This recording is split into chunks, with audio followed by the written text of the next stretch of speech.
자, 또 주제를 바꿔보겠습니다. 최근 여야의 정당 지지율이 역전된 조사 결과들이 잇따라 나오고 있습니다. 전국 지표조사인 NBS, 갤럽, 리얼미터 등 정당 지지율 추이를 장기간 분석해온 3대 조사기관에서 모두 비슷한 추이가 보이는데요. 김부겸 전 총리는 여기에 대해 원내 제1당으로 전국을 책임져온 민주당이 국민의 기대에 못 미쳤다는 점이 지지율에 반영됐다고 봐야 한다라고 발언을 했습니다. 두 분의 의견 각각 여쭤보겠습니다. 네, 박 의원. 뭐 최근에 이제 그 여론조사에서 여당 쪽 지지율이 높게 나오고 있죠. 근데 어느 정도 그 여당 지지하시는 분들이 뭐랄까 활성화돼 있다. 그래서 이제 여론조사에 많이 응하고 있는 건 또 사실 과표지 말씀하시는 사실인 것 같아요. 근데 또 여론조사라는 게 원래 그렇습니다. 네. 시기적으로나 상황적으로 진보 이렇게 직결하더라고요. 그렇습니다. 이렇게 서로 이제 왔다 따라서. 갔다 상황에 따라 왔다 갔다 하기 때문에 그런 거라서 뭐 이거 자체가 뭐 막 조작된 여론조사까지 말씀드리기는 어려울 것 같고, 그리고 또 분명히 추세라는 게 또 있어서 이제 우리 당의 입장에서는 이제 긴장감을 가지고 봐야 될 것 같고요. 네. 또 그동안 좀 민생이라든지 경제나 이런 부분에 있어서 좀 덜 챙긴 것 아니냐는 지적도 있으신데 그런 부분도 아프게 듣고 열심히 해야 되죠. 해왔긴 해왔는데 네. 워낙 이제 큰 이슈들이 있다 보면 좀 많이 묻히더라고요. 근데 더 열심히 하고 또 더 민생을 챙기면서 국민분들에게 신뢰와 사랑을 받도록 더 노력해야 되겠죠. 근데 이제 네. 김부겸 대표의 지적 중에 네. 민주당이 좀 어른스럽지 못하게 대처했다라는 지적. 이제 이 부분이 조금 여러 가지 해석을 놨습니다. 어른스럽지 못하다는 건 어떤 뜻이었을까요? 그래서 박 의원님 해석을 한번 듣고 싶어서. 글쎄 모르겠습니다. 뭐 어떤 분들은 우리 당이 좀 약간 서두른다 뭐 이런 표현도 쓰시긴 네. 쓰시던데 사실 그 부분에 대해서 뭐 제가 사실 동의하기 어려운 게 비상계엄 내란 행위가 있은 뒤에 2차 계엄 3차 계엄에 대한 걱정이 있었고요. 네. 그래서 최대한 빨리 이것을 안정화시키고 위험 요소는 좀 격리 및 무력화시켜야 될 필요가 있다고 생각을 했고 거기에 네. 총력을 집중한 겁니다.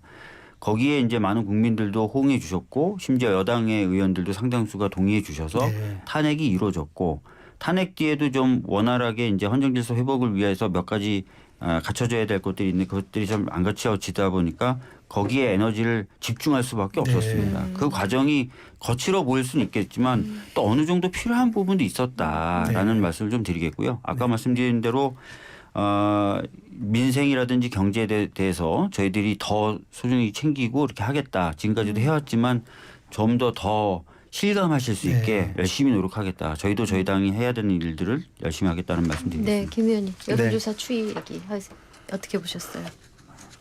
그러니까 이제 이런 거죠. 뭐 그 계엄 직후라든지 이때 보면 일단 대통령님이 워낙 큰 잘못을 저질렀으니까 거기에 따른 어떤 부분인데 시간이 흐르면서 왜 저렇게 됐나, 왜 저런 결정이 나왔나라는 부분에 대한 생각이 좀 있었을 거고요.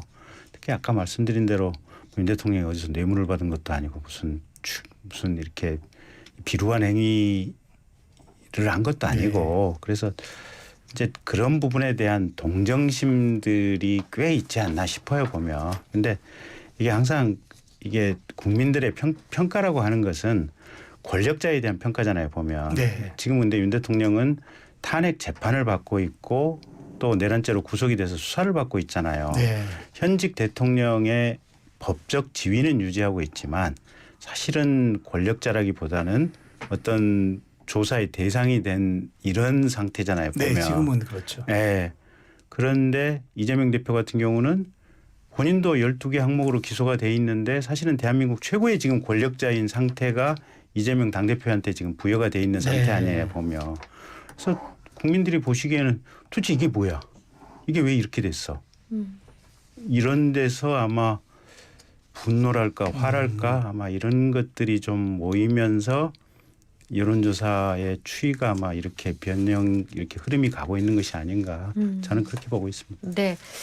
자, 그런데 이런 지지율 역진에 민주당은 여론조사 특위를 이제 만들었다고 들었습니다. 실제 특정 여론조사를 중앙여심위의 이의 신청에 기각되기도 했는데요.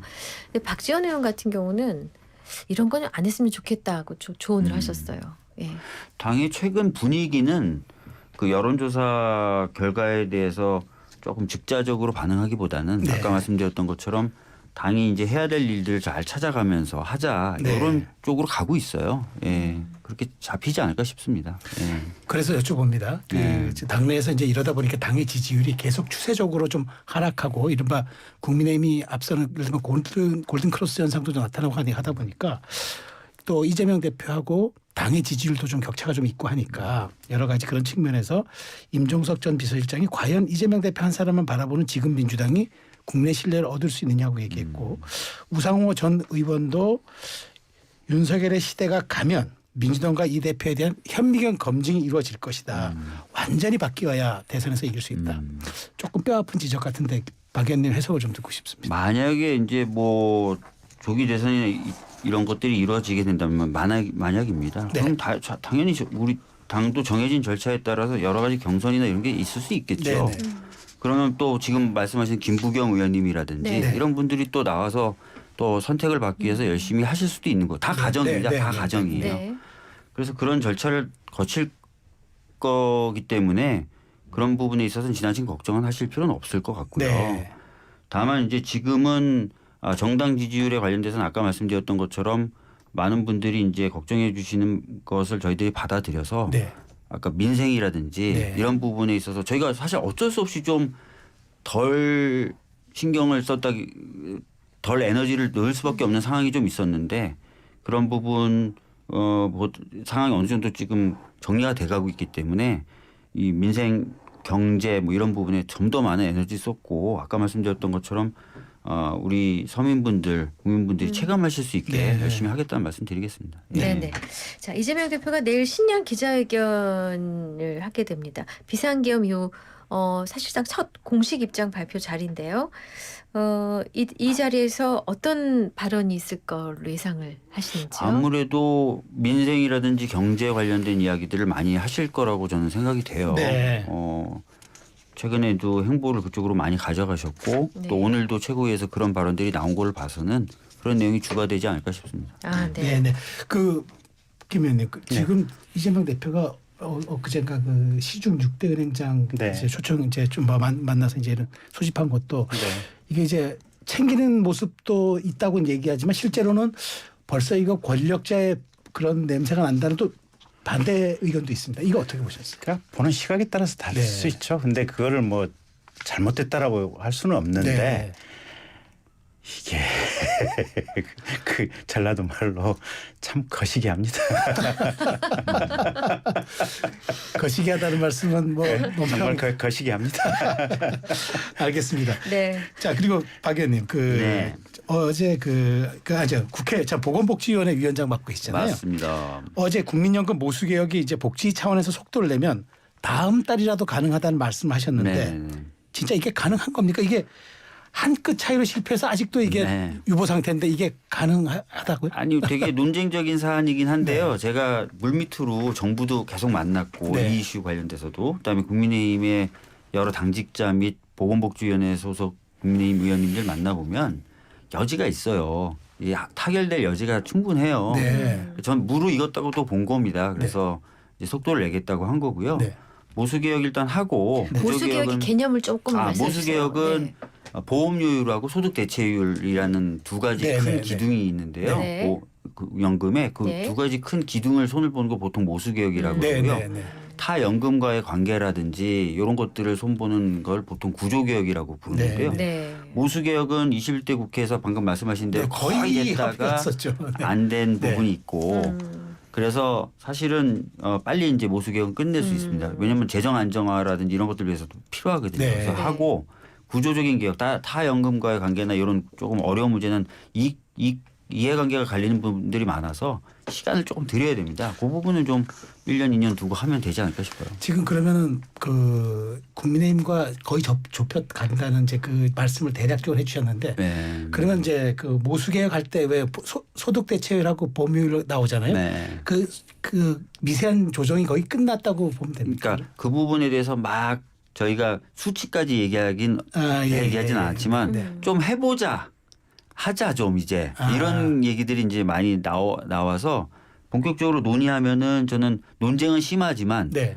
답은 나올 수 있는 그런 분위기예요. 그러니까 과거에는 보면은 논의를 하자는 것보다는 논의 구조를 어떻게 짜자 이 약간 곁가지 가지고 싸웠는데 아. 지금은 어떻게든 논의하자. 제가 좀 네네. 설득을 좀 많이 했거든요. 네. 구조는 이제 구조가 무슨 중요하냐. 제가 이렇게 설득을 많이 해서 어느 정도 그 논의하는 걸로 좀 됐어요. 상반기 안에 가능할 것 같습니까? 그럼 빨리 해야죠. 네, 하나만 짧게. 네. 저 김부겸 전총 얘기 하나만 짚고 넘어갈게요.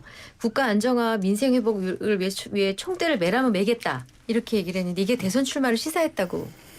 그런데요? 딱 들어보니까 시사하는 겁니까? 딱 그런가요? 들어보니까 그런데요?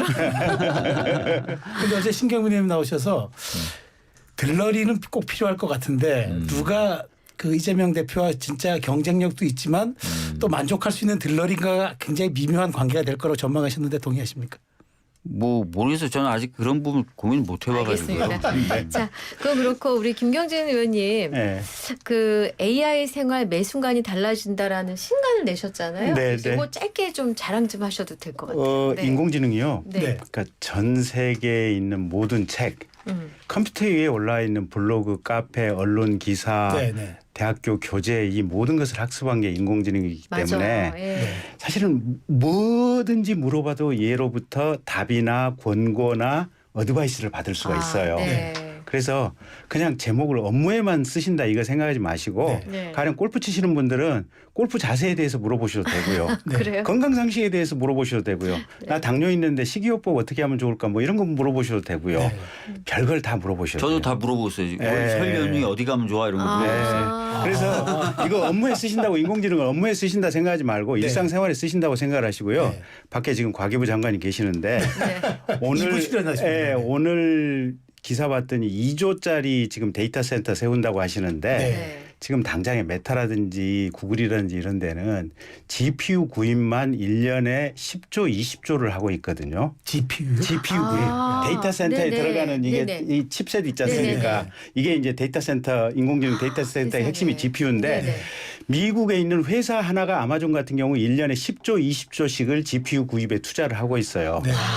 그게 이제 AI 데이터 센터인데 네. 세상에 대한민국 전체에서 국가가 운영하는 데이터 센터에 기껏 2조짜리를 만들겠다.